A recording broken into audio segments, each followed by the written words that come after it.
welcome everyone. Welcome, Saundra. I'm so happy that you're here. I first became aware of your work several years ago, where in a relatively short span of time, about 3 different people said, you need to check out Dr. Saundra Dalton-Smith. Of course, I'm a physician too, and had budding interest in speaking and writing. And so I did an internet search and immediately fell in love with your work. I took your rest quiz and watched your videos, and then we actually connected at a Speak Up conference for Christian communicators, and I took your Be Your Own Publisher workshop and had a brief one-on-one with you afterwards. And I subscribed to your email list. I've been just watching you from afar and cheering you on with all that you're doing, and this Titus 2 collective most recently. And I most recently have read your book, Your Sacred Rest, and I'm just nodding my head with all your teaching stories in there. So welcome to you, and thank you for being here. Well, thanks for having me. It's a joy to hear kind of how my journey and your journey have intersected. Great. Well, let me formally introduce you to our listeners. Dr. Saundra Dalton-Smith is a board-certified internal medicine physician, speaker, and author, and her bestseller, Sacred Rest, Recover Your Life, Renew Your Energy, Restore Your Sanity, definitely spoke to me. Let's see. And in this book, she shares her insights on 7 types of rest, which we're going to get into today, that are needed to optimize productivity, increase overall happiness, overcome burnout, and live your best life. And over 250,000 people have discovered their personal rest deficits using her free assessment at therestquiz.com, including me. So welcome, Saundra. I have so many questions for you. It's hard to know where to start, and I just really appreciate your time and being here. So if you want to just share with us, I know you've made kind of a gradual transition out of full-time medical practice, and you're still practicing some, but largely focusing on your writing and speaking career. I'd love to just hear how that journey began for you and how it's evolved, and if you want to tie it into how you authored that the Sacred Rest book. Yeah. So you're right. For the past, I've been in clinical practice for 20 years, and probably about 10 years into that, I burned out. I just got to a place where I had no sense of how to keep up with all of the demands of being a physician, as well as I had 2 toddlers at the time. Mm-hmm. So it was like I was doing good until the kids came. And then it was like, I don't have any energy for anything. And so that's really where the book came from. It came out of just that period of exhaustion in a career that I loved, and didn't want to give up, but also a career that I knew I couldn't keep sustaining it at the way that I had been doing. I was working 60, 70 something hours most weeks. No idea of how to recover, from the stressors of that particular job. I thought maybe I just needed more sleep. Got more sleep, made a really concerted effort to get more sleep, and still waking up tired every morning. My background's in biochemistry, so whenever I have a problem, my brain kind of is like, how do I break this down into the little bitty pieces so that I can understand it better? And that's really where that whole journey with researching rest and what is it and how do we get it, and are there types of rest maybe that I'm not getting, that's the reason I'm still tired. So that's where all the backstory from the book came from. And when Sacred Rest, first released in 2017, I released it kind of with the mindset of, I'm writing this for Christian mamas who are, in a similar situation that I am. I did divide it up somewhat in that the first half of the book is very research rich and application and practical tips rich. And the second half is very much a spiritual book. It talks about how Jesus used rest. It talks about, the gifts of rest. I had no intention that the book would kind of take a life of its own, but the research was so different, I think, than what other people had been saying about rest, that, all of a sudden CNN Health and TED.com and, Inc. and Fast Company and all of these companies started reaching out and sharing about the book and having me on Nike, having me on to talk about how That's does this apply to amazing. athletes. It just kind of really took a life of its own. And from that speaking engagements, I was already speaking in Christian circles, but then it was like, okay, now doors are open for all of these corporate type circles. And that's what actually drew me out of medicine. I was spending so much time speaking and traveling and interviewing and all of these things. I didn't have time for my medical practice anymore. And I really felt a peace about that because I was actually helping so many more people than I ever could in my medical practice, in a small town. So it's just been really cool to see the evolution of that. I now actually own a health, it's a workplace well-being consulting agency. So that's more of my job now. I am the CEO and founding physician of Restore Assist. So that's where I spend a lot of my time. And on top of that, as you mentioned, I have some other passion projects like Titus 2 Collaborative and some other things. Well, That's what wonderful. a beautiful journey. I love how God uses our pain and struggles to evolve us and then eventually help others struggling with the same thing. So it's beautiful. Tell us more about the Titus 2 Collaborative that you've launched. What is it? Who do you serve? Yeah. So when I first started, as I mentioned, my very first book came out in 2011. So Sacred Rest is 2017. When my very first book released, I was anti-speaking. I didn't have a platform. I didn't know anything about anything. I just knew that I had a passion about that particular topic. It was Set Free to Live Free, breaking through the 7 lies women tell themselves. So when I got initially introduced to the whole, okay, I feel like God's calling me to speak, or I feel like I'm supposed to be doing more with this communication thing, it was very scary. It was very closed industry. People weren't talking. You couldn't just call up your local Christian speaker and say, hey, how do you hop on a stage without like busting into tears because you're terrified? There was nobody to talk to about these things. And so I recall all of that, the loneliness, the feeling like I feel like God's called me to something, but I have no barometer or no map or compass or anything to tell me even what's next and how to maneuver these different parts. And so over the past few years, I just had a whole lot of different opportunities. And I remember just one time, within the past couple of years, sitting with God and thinking and saying actually out loud, it's like, God, I feel so blessed. What am I supposed to be doing with this? I don't feel like you get blessed just for yourself to be blessed. Right. So many opportunities, so many chances to just help other women. And I feel like that's really what he spoke to my heart, create the space you wish you had 10 years ago. Create the place where you can mentor women, not just mentor them with your words, but one of the opportunities I offer in my mastermind is the actual one-on-one direct shadowing. Like they come into the space with me, into these large arenas where I'm speaking, and they're with me when I'm talking to other celebrity type speakers. I don't consider myself one, but there are quite a few that everybody knows. So they're standing there with me when they see us having conversation. They get introduced to the event planners. They get opportunities to be able to practice their talk in community with other women. We pray together. We cry together. This past weekend, we had our monthly gathering where different people within the group have opportunities to share their material so that they can test it out, so to speak, on other people.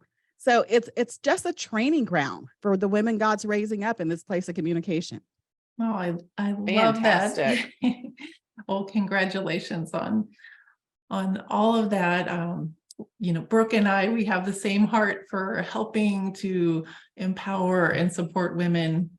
We're at the very beginnings of creating our own collective of sorts, our Joy Prescription.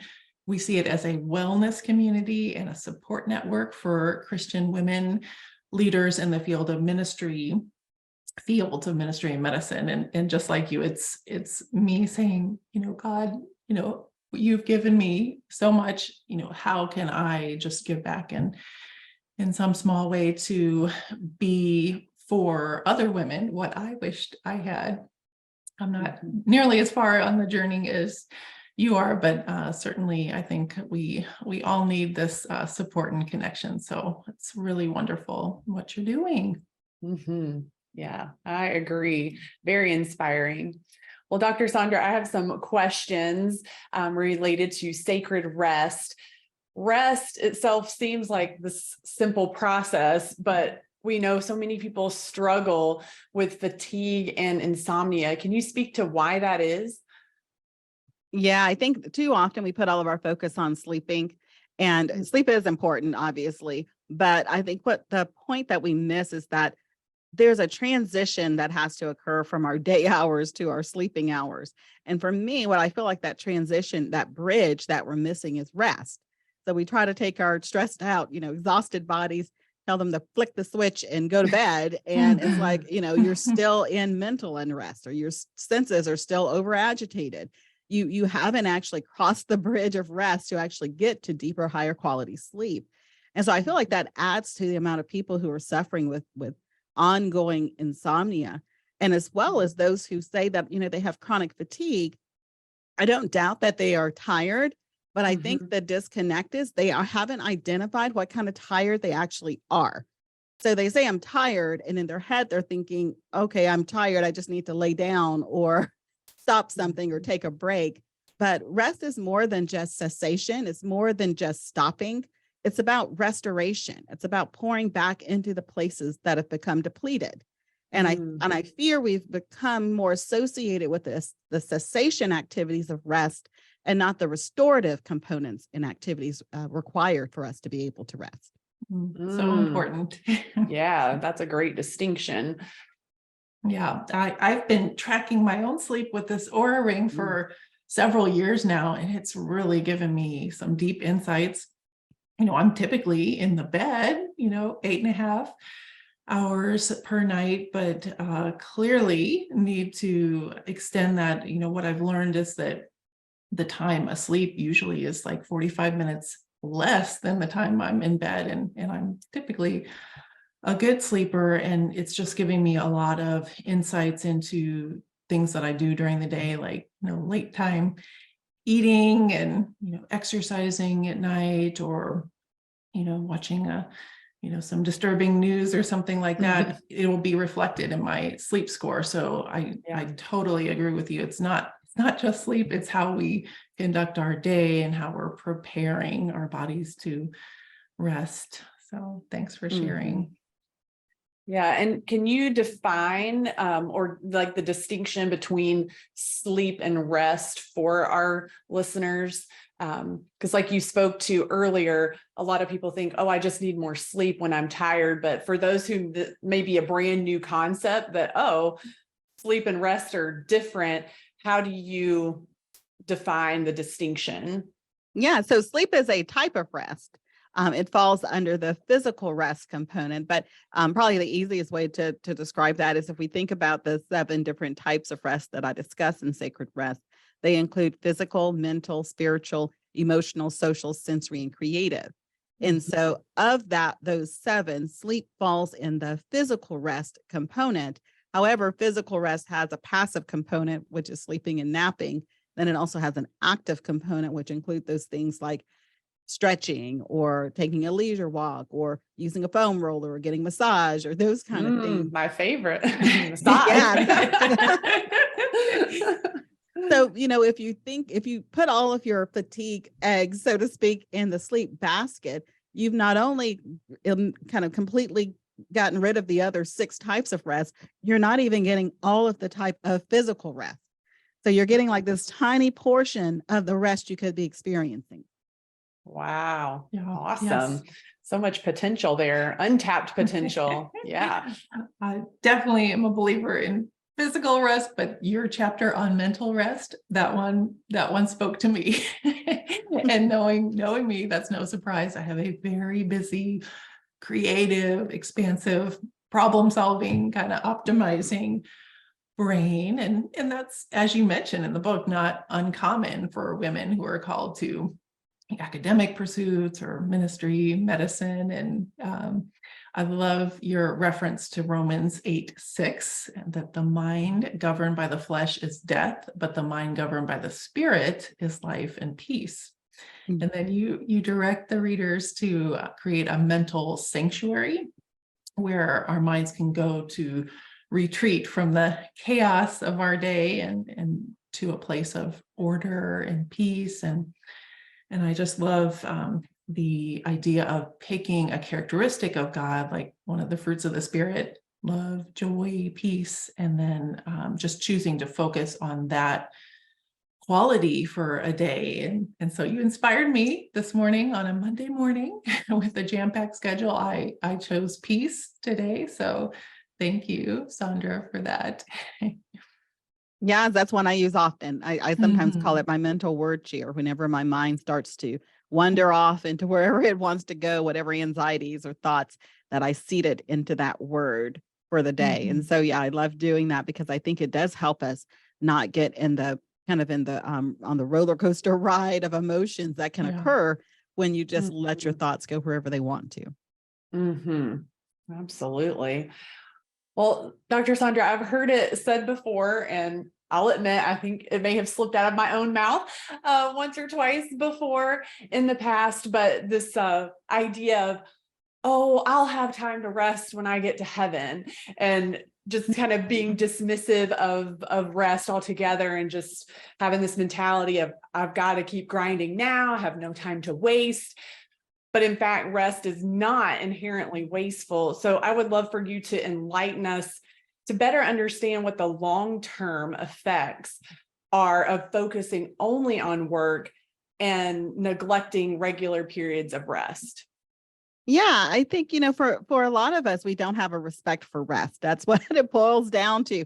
We have a lot of respect for the work, for producing, for something where we can tangibly see the results kind of right in front of us, check it off the box kind of thing. And Mhm. so we get into a position where we feel like because rest isn't something we can necessarily kind of easily check off our box, that it must not be as valuable. We can't see a specific fruit resulting that we've produced. And, I sometimes kind of relate it back to if you think about like a bumblebee or a honeybee rather, but they're busy in their hive, they're making all this honey, they're doing all this stuff, they're getting a lot produced, they're doing a lot of work. However, everybody else around them is enjoying the fruit of their labor. And so Mm. they're so busy producing goodness for everyone else, but they never actually stop long enough to taste the sweetness of their own life. And I Mm. think that that's where many women find themselves. They're making life great for their kids and their husband and their house, and everybody else is all happy, happy, happy.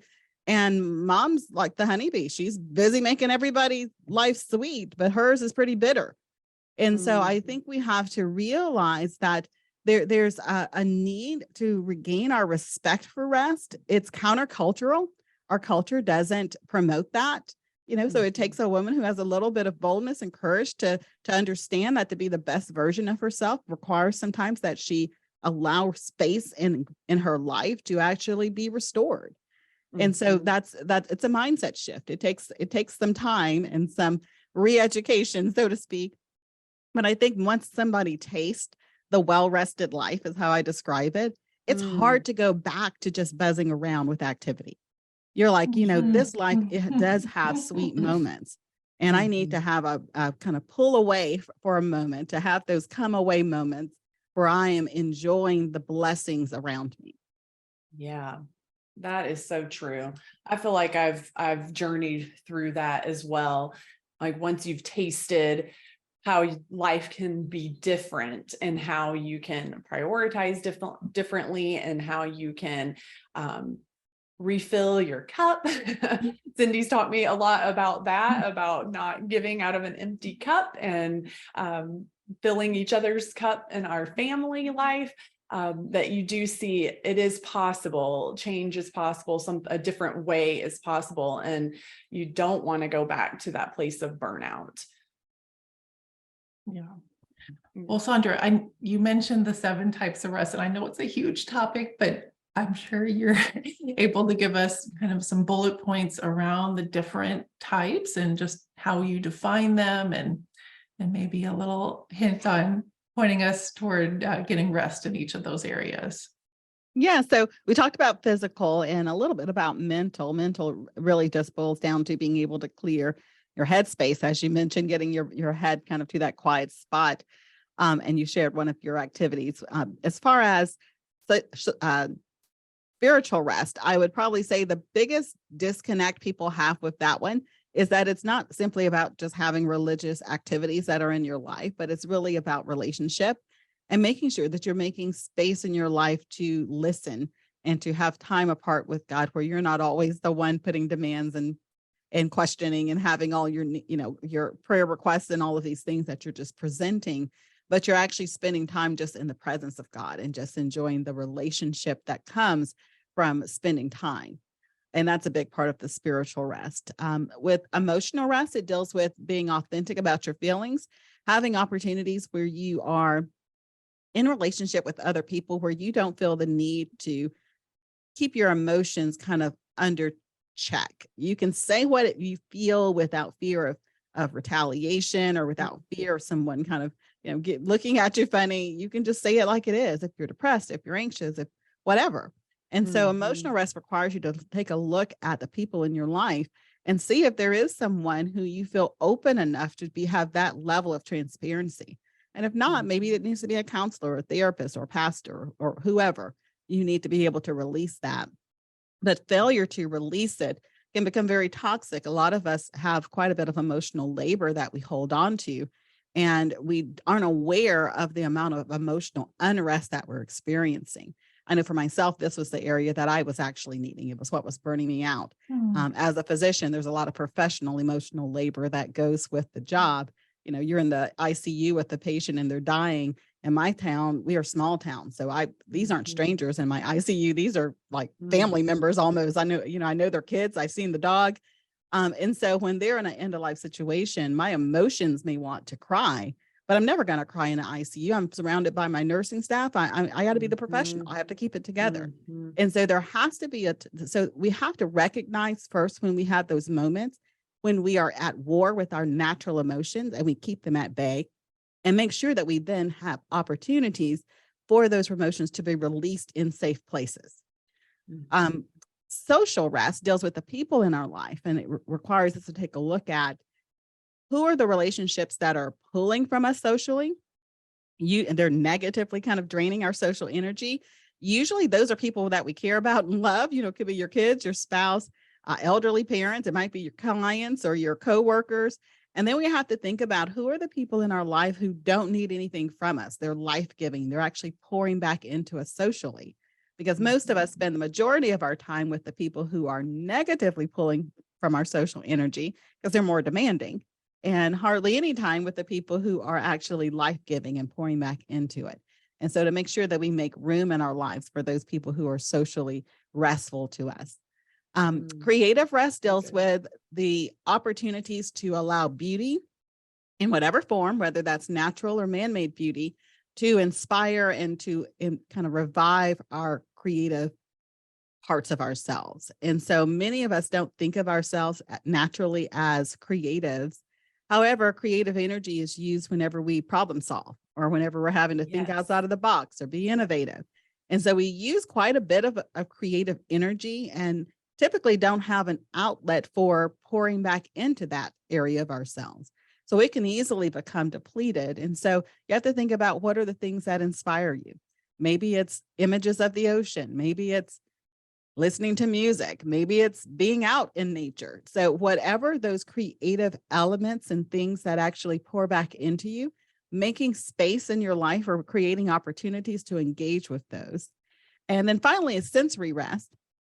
Sensory rest deals with evaluating your sensory inputs and thinking about how the effect that they have on you. So the lights, the sounds, from our electronics to the background noises where we work, being aware that even when we try to tune things out, that our brain has to process them for them to be able to be tuned out. So a part of yourself is being used, even if you're not consciously aware of it. And most of us, when we become sensory overwhelmed, our response is usually irritation, agitation, rage, or anger. And so you're like, why am I so agitated? You're thinking, I don't know why I'm so mean when because I know for myself, I would come home, from working at the hospital. And I'm like, well, my kids would say, what's for dinner? And I would like snap people's head off over the dinner question. And I was like, you know what? I'm hearing the hum of ventilators. I'm hearing like these lights that make a sound that no one seems to hear but me. I'm hearing all of these things in my atmosphere, and they were affecting me. So a simple way that I started to downgrade my sensory input on the way home is, rather than listening to an audiobook or, something that I would normally do. I just drove home in silence from the hospital. Mhm. I needed Yeah. like just a moment of quiet just to kind of reset my system before I walked into my home. Oh, Yes, that's I so experienced the sensory overload with mommy, mom. It's Mhm. like, let's batch our questions. Yes. But thank you, Yes. such wisdom, and I love the life-giving friends, and Mhm. I'm very blessed to have many Mhm. in my life, and Mhm. thank you. I love the way your mind works, Saundra, just super organized and methodical, and being able to detail out these different kinds of rest. It's very Yes. insightful. It is. Yeah. I was even thinking as you were speaking, I love that you spoke to the creative rest and how creativity is not just artistic, but problem solving, and how I feel like I've spoken to so many friends and people in my congregation as a pastor, and speaking that life into people when I hear so many people, and especially women, oh, I'm just not creative. I'm just not creative. And they think creative is associated with crafty. It's like, that's two different things. Crafty is creative, but there's whole different other beautiful creative gifts. And so I love that you are exposing that and allowing people to tap into their creativity. And I know I find rest sometimes, like creative rest, through just organizing a junk drawer, organizing a closet. It just like brings such calm and peace to me. And I've had people, I want you to come to my house and organize, and I'll pay you to organize. I'm like, I don't want to be paid to organize. That's my outlet, my stress release, to do that. And then when you were talking about spiritual rest, and I was just thinking about, the idea of Jesus as our Sabbath rest and learning how to rest in him. That has been a big life journey for myself, being a very performance driven overachiever type, learning that I've heard it phrased this way from a minister before, that it's not about our performance, but Jesus's performance. And the most important work that will ever be accomplished in all of time and eternity has already been done through Jesus. And so us being able to learn how to rest in his care, rest in his provision, learning to trust him, that he's going to take care of his sheep because he's the good shepherd. That's been a journey for me in learning how to rest in him. And I think it'll be an ongoing life journey to continue to get deeper understanding and revelation of that. But I'm sure that's been a part of your journey as well, seeing Jesus as the Sabbath rest in your life. Yeah, absolutely. As I mentioned, the second half of the book, I start off with discussing just, even how he rested, because I think it's important to see that rest wasn't, it was in the beginning, obviously. Right. It started with Genesis, was in the beginning, but it was something that Jesus valued enough that he regularly did these restful things that I don't think most of us caught, because we weren't really thinking about that. We were thinking about, at 33, he went into his ministry, and we see the doing, because that's where our natural minds get drawn to, the doing of what he did. But we don't always kind of appreciate the resting he did to do the doing. And because he was still full man as well as fully God. So he had to still abide by the things that we as humankind need to be able to function. And so it is really beautiful just to have that opportunity to kind of look at the Gospels in a new way and start seeing, how did Jesus live this out in a very full and, powerful life. Yeah, so true. Like the sensory overload, the crowds coming after him. Okay, time to go to the mountaintop. Yeah. And one of my favorite ones is when, there's all of these people that needed to be healing. And it's like, he's like, okay, that's enough. We're taking a break now. How many of us would have kept going? Right. And feeling There was obligated. There's work to be done. I mean, I hear so many people say, I'll rest when the work is over. The rest the work is never over. There's always something Right. you That's can be right. doing. But I think I love that example because it was like, I know that there are people who still need me, but I know me, and I need to withdraw to a desolate place at this time. Mm-hmm. Yeah. And model that for his disciples who were going to be carrying on the work. And so it's still a valid example for us today, one we need to heed. Absolutely. Yeah. Saundra, I love all the teaching vignettes in your book, The Sacred Rest, and in particular, the story of Hannah. I could relate to your situation with her, the new patient that was referred from a friend of yours, and she was sitting with her arms crossed and her legs crossed, and I think she opened up the conversation of, if you mention Jesus, I'm leaving. And so her body language was showing that she was guarded. And you mentioned that, of course, you put it on the internet, you're very open about your faith. And so she knew that coming in. And I find that it's interesting because I seem to draw people that maybe that might deep down be hungering for some sort of spiritual connection, and they sense that about me from what I put out there in the world, but yet there's this kind of resistance to it. And I just wanted to have a little bit of a discussion about, with you mentioned your professors in medicine warning against mixing faith and medical science, and I've heard that same admonition as well, and just wanted to get your thoughts on that encounter. Yeah, I purposely put that in there, obviously. But when I put it in there because a part of me knew that somebody who needed the book would not be in agreement with my faith. Although I specifically wrote the book for Christians and titled it Sacred, it's Right. labeled as Christian nonfiction. I knew that and I didn't know it was going to do all it did, but I knew some people who were not of faith wouldn't be needing this book. And so I wanted them to recognize, I see you. I get it. I get it. You're not ready to, you don't want my religion. I get it. But can we have a conversation where I respect you and you respect me? It's one of those things where and I start the book off by saying in the very first, how to use this book, it's like a buffet. If you go to a buffet and you're keto, you don't eat the donuts, but it's still a buffet. Nobody downs the buffet because they had donuts on it. You get to do you at wherever you're at in your journey. And you choose the parts of the buffet that are feeding you, and the parts that feel like something you can't consume right now, then you leave it for whenever you want to go back. The buffet doesn't close.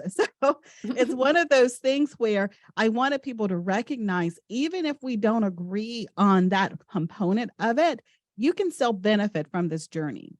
Yeah. God will meet you where you're at in your rest journey, whether you believe in him or not. He'll meet you where you're at in your rest journey. And so I wanted people just to kind of get that out of their mind as being a barrier to the conversation. Well, I commend you in just doing a beautiful job of showing up fully. Yeah. And, very direct communication, unapologetically, but also just gently encouraging people to not get hung up on that, the religion piece, and they still do. They still do. If you go to my Amazon reviews, it's everything from, there's over 1,000 reviews, everything from 5 stars to it's the best book ever to 1 star is way too much Jesus talk. So it's one of those things where you can't make everybody happy. It's one of those things where you do what you feel God told you to do. Let him be happy and let him work out the details of it. Oh, that is a brilliant tip for some emotional rest right there. Just do what God told you to do and don't worry about man's opinion. Absolutely. Well, we'll go ahead and wrap up here, but I'd love for you to just end on a really practical note for all of us today. Like I mentioned, is Monday. Many of us have jam-packed schedules. Can you give us some quick tips on ways that we can add rest in the middle of a busy workday? Yeah, well, one of the things I would probably say is don't think about rest as stopping. So some people get mental rest when they are doing like physical activity, like Mhm. actually going for a jog or doing some lifting at the gym. It may seem counter restful, like how is that rest? But sometimes those rhythmic type activities, you mentioned even organizing, but some of those Mhm. kind of ritualistic rhythmic activities can be mentally restful because it actually focuses your attention down to one or two things. You're not thinking all the thoughts. You've directed your thoughts. In the case of jogging, you're thinking specifically about your breathing and your cadence. And so start thinking about mindfulness practices in a new way. We sometimes kind of think of it as new agey, and Mhm. really it's just focusing your attention kind of in a way that you're able to clear your mental space. I think that is the type of rest most people most are in need of, is mental rest. And so everything from the word chair we mentioned to, building your mental sanctuary, to finding ways to practice meditative practices that feel, organic to you. Beautiful. I love it. Well, share with our listeners how they can connect with you and learn about all the things that you're doing. Well, the easiest way would probably just be on my main website at ichoosemybestlife.com. They can learn about my podcast there by the same name. And they can always take the rest quiz that you mentioned at simply restquiz.com, just very simple. They get an assessment that lets them know which of the 7 types of rest they're most deficient in. And then they can focus their attention on the type of rest or the types of rest they need most. Super. Thank you so much for generously sharing your time today with us, Saundra. We really appreciate it. Yes. It was wonderful connecting with you. And I might need to get a little t-shirt made that says respect rest after this conversation. I love it. Thanks so much for having me. Take care. Thank you. Thank Bye-bye. you. Bye-bye.